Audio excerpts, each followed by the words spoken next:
Everyone, আবার একটা Sunday blog নিয়ে চলে এসেছি। আর বাইরে দেখো কত বৃষ্টি পড়ছে। সানডের দিনে বাড়িতে বৃষ্টি পড়লে কেমন লাগে? আমার তো বেশ ভালোই লাগে। বৃষ্টির ওয়েদারে বাড়িতে থেকে একটু ঘুম দেওয়া। আর দেখো কত জল, পুরো ড্রেনের জলগুলো এখানে সব ভরে যাবে। বৃষ্টি পড়ছে আর বেশ দারুণ লাগছে, তাই ভাবলাম তোমাদের সাথে একটু শেয়ার করি। ব্লগটা শুরু হয়েছিল ওই বৃষ্টি দিয়ে। বৃষ্টি আজকে পুজো ঠাকুরের ভিডিওটা করতে পারিনি।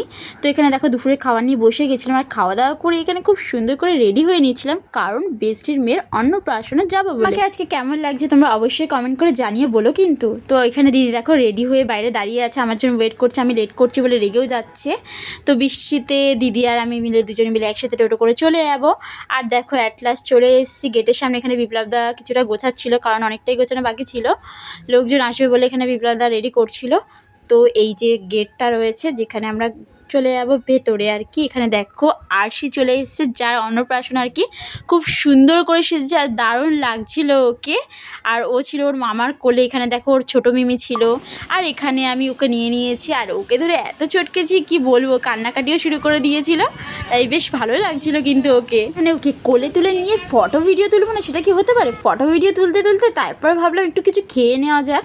তো এখানে হাতে নিয়ে নিয়েছিলাম ভেজ পকোড়া, তার সাথে ছিল কফি। আর খেতে কিন্তু বেশ দারুণ ছিল। হালকা করে পেট পুজো করে নেওয়ার পরই এখানে আবার চলে এসেছি আরশির কাছে। আর এখানে ও বড় মিমির কাছে ফটো তুলছিল, আর এখানে ওকে একটু বসিয়ে একটু ফটোশ্যুট করাচ্ছিলাম আর কি, ফটো তোলার চেষ্টা করছিলাম।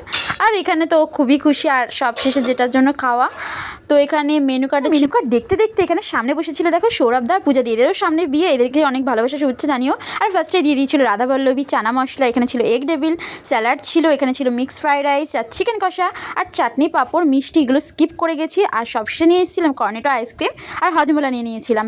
আর এখানে দেখো সবাই মিলে ফ্যামিলির লোকজন ছিল। এখানে মাসিমণি ছিল, মানে আমার বেস্টির মাসিমণি। আর এখানে ছিল হচ্ছে কাকিমা, মানে বেস্টির মা। আর এখানে ছিল ওর বোন, মানে বড় মিমি আর কি, আরশির বড় মিমি।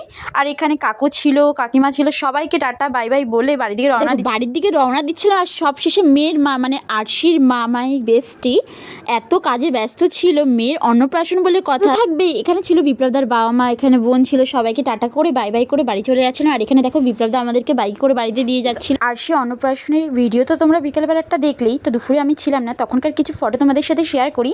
এখানে দেখো আরশি ওর মামার সাথে রয়েছে, কত সুন্দর লাগছিল। আর দেখো দুপুরে খাওয়ার ডেকোরেশনটা খুব সুন্দর করে আমার বেস্টি করে দিয়েছিল। আর এখানে আরশি ওর বাবা মার সাথে ছিল, এখানে আরশি ওর মায়ের সাথে। আর এখানে আমি রয়েছি, এখানে আমার দিদি রয়েছে। এখানে আবার চলে এসেছি আমি। আর এখানে ওর ঠাম্মি, দাদান, তারপর এখানে ছোটো মিমি, ওর বড় মিমি। আর এখানে আরশির দাদান আর দিদুনের সাথে ছিল। আর সবশেষে ওর দাদুর সাথে ছিল। ভিডিওটা এখানেই শেষ করছি। যদি তোমাদের ভালো লেগে থাকে তাহলে একটা লাইক কমেন্ট শেয়ার অবশ্যই করতে ভুলো না। আর আরশির আগামী দিনের জন্য অনেক ভালোবাসা শুভেচ্ছা জানিও। চলো টাটা বাই বাই গাইস।